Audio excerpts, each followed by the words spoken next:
Welcome from versing to another video. हा जो video आहे हा व्हिडिओ खूप महत्त्वाचा आहे। या व्हिडिओमध्ये आपण काही गोष्टी ज्या आहे कोणते असे उमेदवार आहे ज्यांचा मेरिट जो आहे तो कमी लागतो आणि त्यांना मार्क्स सुद्धा कमी लागतात त्या संदर्भात जाणून घेणार आहोत या व्हिडिओमध्ये। व्हिडिओ जो आहे खूप महत्त्वाचा आहे। मी जवळपास 2017ची भरती प्रक्रिया असेल, त्यामधले पूर्ण जाहिरात असेल, नंतर त्याचे पूर्ण निवड यादी जी आहे ती बघितल्यानंतर 2022ची भरती प्रक्रिया आहे, त्याच्यामध्ये फेज 1 मध्ये विदाऊट इंटरव्ह्यूसाठी जी निवड यादी प्रसिद्ध झाली होती ती रेकमेंडेशन लिस्ट मी ऑलरेडी ॲनालिसिस केलं आहे, रिसर्च केला त्यावर। नंतर 2022 मध्येच जो फेज 2 होता 2022च्या भरतीचा, त्याच्या संदर्भात सुद्धा मी मेरिट बघितला आहे किंवा माहिती गोळा केली। आणि नंतर फेज 1 फेज 2 याच्यामध्ये विदाऊट इंटरव्ह्यू आणि विथ इंटरव्ह्यूचे जे काही निवड याद्या होत्या त्या सगळ्या बघितल्या मी, आणि त्यानुसार पूर्ण गोष्टी तपासल्यानंतर या सगळ्या गोष्टींच्या निष्कर्षावर आलो मी। आणि त्या गोष्टीच्या काही निष्कर्ष निघाला त्यातून, तर त्या गोष्टी तुम्हाला येणाऱ्या शिक्षक भरतीमध्ये फायद्याच्या ठरतील आणि त्या तुमच्यासाठी कदाचित हा जो व्हिडिओ आहे हा खूप युनिक आणि महत्त्वाचा व्हिडिओ असणार। मी यामध्ये जी रिॲलिटी आहे ती सांगणार आहे, कशा पद्धतीने कोणकोणते उमेदवार असे आहेत की ज्यांचा स्कोअर कमी असेल किंवा ज्यांचं मार्क्स त्यांना कमीच लागतात आणि त्यांचा मेरिटसुद्धा यावर्षीसुद्धा जो आहे खूप कमी राहू शकतो, अशा उमेदवारांसंदर्भात मी बोलणार आहे। माध्यमाबद्दलसुद्धा, वर्गाबद्दलसुद्धा आणि कास्टबद्दलसुद्धा आणि वेगवेगळ्या गोष्टींबद्दलसुद्धा। ठीक आहे, व्हिडिओ जो आहे खूप महत्त्वाचा आहे। व्हिडिओ आवडला तर व्हिडिओला लाईक करा, तुम्ही चॅनलवर नवीन असाल तर चॅनलला सबस्क्राईब करा।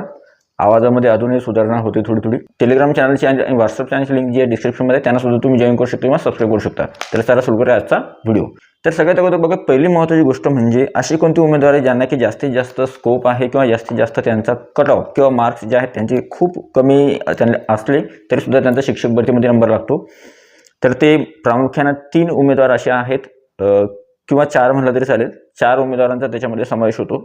पहिले जे आहेत ते आहेत अंशकालीन उमेदवार, नंतर दुसरे जे आहेत ते आहे खेळाडू उमेदवार, तिसरे आहेत माजी सैनिक आणि चौथे आहे महिला उमेदवार। ठीक आहे, आता याच्यामध्ये अंशकालीन, खेळाडू आणि माजी सैनिकचं जर बघितलं आपण, तर मागच्या आतापर्यंत जेवढे काही पदभरत्या झाल्या त्याच्यामध्ये यांच्या जागा ज्या आहेत खूप साऱ्या ठिकाणी रिक्त होत्या, मागच्या भरतीमध्ये सुद्धा रिक्त होत्या आणि यावर्षी सुद्धा जे आहे हे उमेदवार जास्त नाही आहे, त्याच्यामुळे यांचा मेरिट जो आहे किंवा यांचे जे मार्क्स आहे यांना थोडे कमी मार्क्स लागतील। शिक्षक पद भरतीमध्ये 2 डिजिटमध्ये जरी मार्क्स असले तरी सुद्धा या उमेदवारांची निवड होऊ शकते।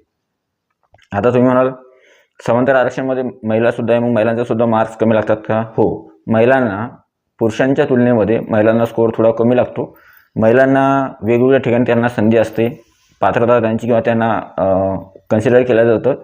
वेगवेगळ्या जागांसाठी त्या पात्र असतात, जेंडरच्या जागेसाठी सुद्धा आणि त्यांच्या कास्टच्या जागेसाठी सुद्धा। वुमन रिझर्वेशनचे जर 30% जागा आहे त्याच्यासाठी सुद्धा त्यांचा नंबर किंवा त्यांना कन्सिडर केलं जातं, त्याच्यामुळे तिथे सुद्धा त्यांना पात्र समजलं जातं।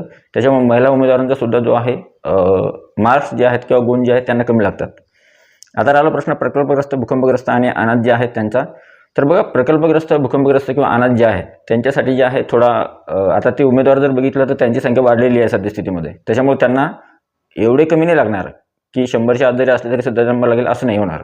100च्या वर मार्क्स लागतील तुम्हाला, 115, 120च्या समोर आसपास जर असले तर मात्र प्रकल्पग्रस्त, भूकंपग्रस्त, धरणग्रस्त यांचा नंबर लागू शकतो, अनाथ। आणि सोबत अजून एक उमेदवार आहे ज्यांचं नाव आहे अपंग।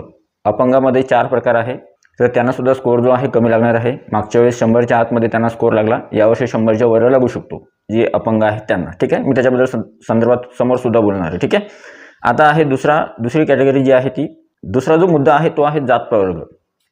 शिक्षक पदभरतीमध्ये अशी कोणती जात आहे किंवा असा कोणता जात प्रवर्ग आहे ज्यांना खूप कमी जागा येतात किंवा ज्यांच्यामध्ये कॉम्पिटिशन नसल्यासारखीच आहे किंवा ज्यांचा जास्तीत जास्त शक्यता आहे शिक्षक भरतीमध्ये निवड होण्याची आणि ज्यांचा स्कोअर कमी असला तरीसुद्धा त्यांची निवड होण्याची शक्यता आहे, तर तो जात प्रवर्ग जो आहे तो आहे ST कास्ट जी आहे ती। ST कास्टचे उमेदवार जे आहेत तर ते मिळत नाही शक्यतो। ST कास्टच्या उमेदवारांचा स्कोअर जो बघितला आपण, जर तुम्ही ST कास्टमध्ये येता आणि तुमचा स्कोअर जर चांगला असेल तर त्यावेळेस मात्र ST प्रवर्गासाठी येणाऱ्या जागा, ST उमेदवाराचा स्कोअर आणि ST पेसा किंवा ST तर याच्यासाठी स्कोअर कमी लागतो, अशा उमेदवारांची निवड होऊ शकते। आणि दुसरी कास्ट आहे ती आहे VJA कास्टसाठी सुद्धा जो आहे मेरिट यावर्षी कमी लागेल। ठीक आहे, शिक्षक भरती 2025-26 मध्ये। आता बाकीच्या कास्ट जर बघितलं तर बाकीच्या कास्टमध्ये उमेदवार सुद्धा आहे आणि त्याच्यामध्ये वॅकन्सी सुद्धा येतात, जागा सुद्धा चांगल्या येतात, पण मग त्यांचा मेरिट थोडा वेगवेगळा असू शकतो। ठीक आहे, तिसरा जो महत्त्वाचा मुद्दा आहे तो आहे महिलांचा। मी अगोदर जसं सांगितलं की महिलांना जे आहे स्कोप आहे, महिलांचा जर स्कोअर तुमचं जर समजा TET paper 1 TET paper 2 pass असेल आणि तुमचं जर समांतर आरक्षणामध्ये ऑलरेडी तुम्ही कन्सिडर केलं जातं तुम्हाला, तर त्यावेळेस तुम्हाला स्कोअर थोडा कमी लागेल. 110 115च्या आसपास जरी स्कोअर असला, त्याच्यासमोर आसपास स्कोअर असला तरी सुद्धा महिलांची जी आहे शिक्षक पद भरतीमध्ये कुठे ना कुठे वरील लागू शकते वर्ग 1 ते 5 साठी किंवा वर्ग 6 ते 8 साठी. आता मुद्दा क्रमांक 4. मुद्दा क्रमांक 4 जो आहे तो आहे सायन्स आणि मॅथ्सचा. आता झालं काय ते सुद्धा सांगून येतो रिॲलिटी याच्या मागची. 2017 मध्ये सायन्स मॅथ्सचे जे उमेदवार आहे, जे उमेदवार नवीन आहेत, ज्यांना माहीत नाही शिक्षक भरती संदर्भात, त्यांना एक्सपिरियन्सनुसार सांगतो मी सगळ्या गोष्टी. 2017 मध्ये जे आहे सायन्स मॅथ किंवा मॅथ सायन्सचे उमेदवार मिळालेच नाही, त्याच्यामुळे जागा रिक्त राहिल्या. 2022ची भरती आली, समोरची भरती प्रक्रिया. त्याच्यामध्ये 2 टप्पे राबवण्यात आले, टप्पा 1 टप्पा 2, फेज 1 फेज 2. तर त्याच्यामध्ये सायन्सचा जो मेरिट आहे तो आला होता 104 वर आणि 104 वर मागच्या भरतीमध्ये मेरिट आला. आणि यावर्षी हा मेरिट कदाचित 10-12 मार्क्सने वाढू शकतो. तर 114-115च्या आसपास मेरिट जाऊ शकतो सायन्स आणि मॅथचा. तरीसुद्धा हा मेरिट बाकीच्या तुलनेमध्ये खूप कमी राहणार आहे सायन्स आणि मॅथच्या विद्यार्थ्यांचा. त्याच्यामुळे जे विद्यार्थी सायन्स आणि मॅथ आहे त्यांचा आणि TT पेपर क्रमांक 2 पास आहे वर्ग 6 ते 8 साठी, तर त्यांचा नंबर जो आहे इझिली लागेल यावर्षी, कारण की त्यांना सुद्धा मार्क्स जे आहेत कमी लागतील. पुढचा जो महत्त्वाचा मुद्दा आहे तो आहे अपंग. आता अपंगामध्ये जे हँडिकॅप उमेदवार आहेत त्यांच्यामध्ये उमेदवार संख्या कमी आहे. जास्तीत जास्त उमेदवार हँडिकॅप नाही आहे किंवा त्यांनी ते आरक्षण घेतलेलं नाही आहे. जे उमेदवार आहेत त्याच्यामध्ये 4 प्रकार आहेत.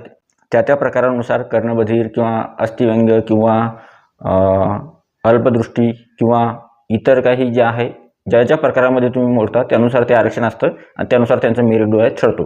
पुढची जी महत्त्वाची गोष्ट आहे ती आहे मराठी माध्यमासाठी. आता खूप सारे उमेदवार मराठी माध्यमाचे आहेत, त्यांच्यासाठी बघा काय गोष्ट आहे. मराठी माध्यमाचं ज्यावेळेस मी ॲनालिसिस केलं तर त्यावेळेस मराठी माध्यमाचे जे उमेदवार आहेत त्याच्यामध्ये तुम्ही जर 4 वर्गांसाठी म्हणजे वर्ग 1 ते 5, वर्ग 6 ते 8, वर्ग 9 ते 10 आणि वर्ग 11-12साठी जर अप्लाय करताय तर त्यावेळेस तुम्हाला 11वी-12वी आणि 9वी-10वीला समजा तिथे कॉम्पिटिशन हाय आहे.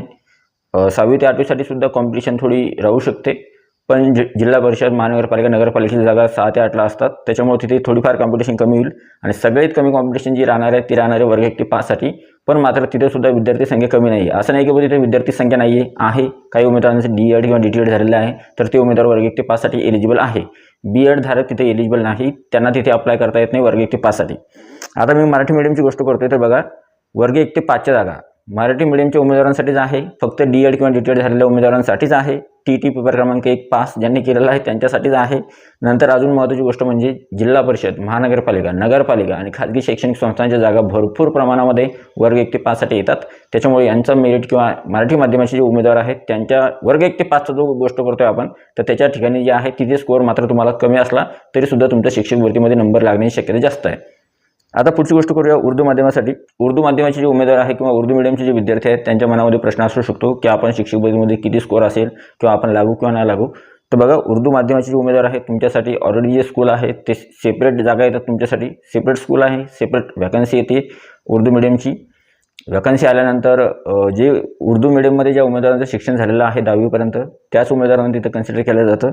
एक गोष्ट मला जाणवली प्रामुख्याने ती अशी आहे, उमेदवार कमी आहे पण जागासुद्धा कमी आहे, पण कॉम्पिटिशनसुद्धा मात्र तिथं कमी आहे उर्दू मीडियमचे जे विद्यार्थी आहेत त्यांच्यामध्ये. आता एक महत्त्वाची गोष्ट आहे, उर्दू मीडियमच्या जागेसाठी बाकीच्या जागेचे किंवा बाकीच्या ठिकाणचे उमेदवार त्यांना तिथं कन्सिडर केलं जात नाही. थोडक्यात माझा म्हणायचा हेतू असा आहे की त्या जागा फक्त उर्दू मीडियमच्या विद्यार्थ्यांसाठीच राखीव असतात, तिथे दुसरे कोणतेही उमेदवार घेता येत नाही. त्याच्यामुळे उर्दू मीडियमच्या जागा फक्त उर्दू मीडियमच्या उमेदवारांसाठीच जातात. त्याच्यामुळे त्यांचासुद्धा जो आहे यावर्षी त्यांना सुद्धा कमी स्कोअर जरी असला तरीसुद्धा त्यांचा नंबर जो आहे शिक्षक पद भरतीमध्ये लागण्याची शक्यता आहे. पुढची गोष्ट आहे ती आहे इंग्रजी माध्यमासाठी. मागच्या वर्षी इंग्लिश मीडियमच्या 2017 मध्ये एवढ्या नव्हत्या आल्या, पण 2022 मध्ये चांगल्या पद्धतीनं किंवा चांगल्या प्रकारे जागा आल्या होत्या मागच्या भरतीमध्ये इंग्लिश मीडियमच्या. आणि या भरतीमध्ये सुद्धा जे आहे इंग्लिश मीडियमच्या जागा ज्या आहेत चांगल्या पद्धतीने येतील. आणि हे जे उमेदवार आहे जागा येतात त्यांच्यासाठी, पण उमेदवार सुद्धा जे आहे जेवढे पाहिजे. उदाहरणार्थ समजा आता काही उमेदवारांचा एक प्रश्न होता की सर मी सेमी इंग्लिशचा आहे, मग माझं इंग्लिश मीडियमच्या जागेसाठी विचार होईल का? तर बघा, तुमचं जे 10वीचं शिक्षण आहे ते आणि 10वीचं जे शिक्षण आहे त्याचं जे माध्यम आहे ते, आणि नंतर तुम्ही जे प्रोफेशनल क्वालिफिकेशन केलेलं आहे DEd DTED किंवा BEd, तर ते कोणत्या माध्यमातून केलेलं आहे त्यानुसार तुम्हाला कन्सिडर केलं जाणार आहे त्या जागेसाठी. इंग्लिश मीडियमच्या जागेसाठी इंग्लिश मीडियममध्ये तुमचं DEd झालेलं पाहिजे, अशा उमेदवारांना तिथे विचार केला जाईल. आणि या उमेदवारांसाठी सुद्धा जागा ज्या आहेत काही ठिकाणी येणार, यांचा सुद्धा स्कोअर जो आहे तुम्हाला त्याच्यामध्ये तफावत पाहायला मिळणार. ठीक आहे. आता पुढचा जो महत्त्वाचा मुद्दा आहे तो आहे TT पेपर 1, TT पेपर क्रमांक 2. महाराष्ट्रामध्ये अजूनही खूप सारे असे उमेदवार आहेत ज्यांनी TT परीक्षा पास केलेली नाही, आणि जे TT परीक्षा पास आहेत त्या उमेदवारांनी सॅटिस्फाईड राहायचं आहे, कारण की अजूनही उमेदवारांची संख्या खूप मर्यादित आहे. एवढी काही उमेदवारांची संख्या नाही आहे TT पास उमेदवार जर बघितले आपण तरीसुद्धा काही हजारामध्ये जे आहे उमेदवार TET पास असू शकतात, पण मात्र जी काही पूर्ण संख्या आहे एकूण अभियोगधारकांची 2 लाख समथिंग काहीतरी, ते एवढे उमेदवार जे आहे TET पास नाही आहेत. त्याच्यामुळं ज्यांनी TET पेपर क्रमांक 1 किंवा TET पेपर क्रमांक 2 पास केलेला आहे त्यांना या भरतीमध्ये निश्चितच त्यांना स्थान मिळेल वेगवेगळ्या वर्गांसाठी आणि वेगवेगळ्या ठिकाणी. फक्त तुम्ही योग्य पसंतीक्रम कसे देता त्यानुसार तुम्हाला तुमचं तिथे जे आहे निभावं लागणार आहे. ठीक आहे, त्याच्यामुळे योग्य पसंतीक्रम हाच तुमच्यासाठी बेस्ट ऑप्शन असणार आहे आणि तुम्ही जी क्वालिफिकेशन घेतलेलं आहे ते सुद्धा तुम्हाला मदत करेल शिक्षक भरतीमध्ये निवडीसाठी. पुढचा जो महत्त्वाचा शेवटचा मुद्दा आहे तो आहे हिंदी मीडियमचे जे विद्यार्थी आहेत त्यांच्यासाठी. हिंदी मीडियमच्या जागा ज्या आहेत येतात का, तर जागा येतात, पण जागा मोजक्या असतात, उमेदवारसुद्धा मर्यादित आहे. ठीक आहे, त्यांचासुद्धा मार्क्स जे आहेत यावर्षी त्यांना कमी लागू शकतात. आता मी तुम्हाला एक गोष्ट महत्त्वाची सांगितली इथे, बाकीच्या कास्टचा उल्लेख नाही केला किंवा बाकीच्या कास्ट जे उमेदवार आहे त्यांचा जो आपण मेरिट जो सांगितलेला आहे किंवा त्याच्या संदर्भात आपण ज्या गोष्टी सांगितल्या आहेत की बुवा तुमचा जो स्कोअर आहे तो 130, 135 किंवा 140च्या आसपास असेल तर त्यावेळेस मात्र शिक्षक भरतीमध्ये तुम्ही कुठे ना कुठे कोणत्या ना कोणत्या वर्गासाठी तुमची निवड होऊ शकते. उदाहरणार्थ समजा 125, 130 जरी तुमचा स्कोअर असला, बाकीच्या उमेदवारांसाठी सांगतोय 125 ते 130च्या आसपास तुमचा जर स्कोअर असला आणि जर समजा तुम्ही कोणत्या ना कोणत्या वर्गासाठी सगळ्या वर्ग 1 पासून तर वर्ग 12वीपर्यंत तुम्ही अप्लाय करू शकता, तर त्यावेळेस मात्र कुठे ना कुठे तुमचा नंबर शिक्षक भरतीमध्ये लागेल. ठीक आहे, हा व्हिडिओ होता आणि ही पूर्ण माहिती होती. आय होप ज्या अभियोगधारकांना या गोष्टींचा फायदा होणार आहे त्या सर्वांसाठी जे आहे ऑल द बेस्ट तुमच्या पूर्ण याच्यासाठी. आणि हा व्हिडिओ कसा वाटला, व्हिडिओ आवडला तर व्हिडिओला लाईक करा. तुम्ही चॅनलवर नवीन असेल तर चॅनलला सबस्क्राईब करा. साईडचं नोटिफिकेशन मिळेल तर ऑलवर सेट करा. हा व्हिडिओ थोडा नवीन होता कारण की याच्यामध्ये खूप साऱ्या गोष्टी मी इन्क्लूड केल्या नवीन पद्धतीनं. काय काय गोष्टी आहेत किंवा कोणत्या जात प्रवर्ग आहे ज्याला जास्त स्कोप आहे, समांतर आरक्षण महिला असतील किंवा सायन्स मॅथ असेल किंवा मराठी माध्यमचे विद्यार्थी, उर्दू, इंग्लिश मीडियम या सगळ्यांचा आणि TET पेपर 1, TET पेपर 2चा सुद्धा फायदा कसा होईल आपल्याला त्या संदर्भात सुद्धा मी माहिती या व्हिडिओमध्ये सांगितली. व्हिडिओ आवडला तर व्हिडिओला लाईक करा. तुम्ही चॅनलवर नवीन असाल तर चॅनलला सबस्क्राईब करा. भेटूया पुढच्या व्हिडिओमध्ये. तोपर्यंत व्हिडिओ बघितल्याबद्दल thank you so much. Take care. Bye bye.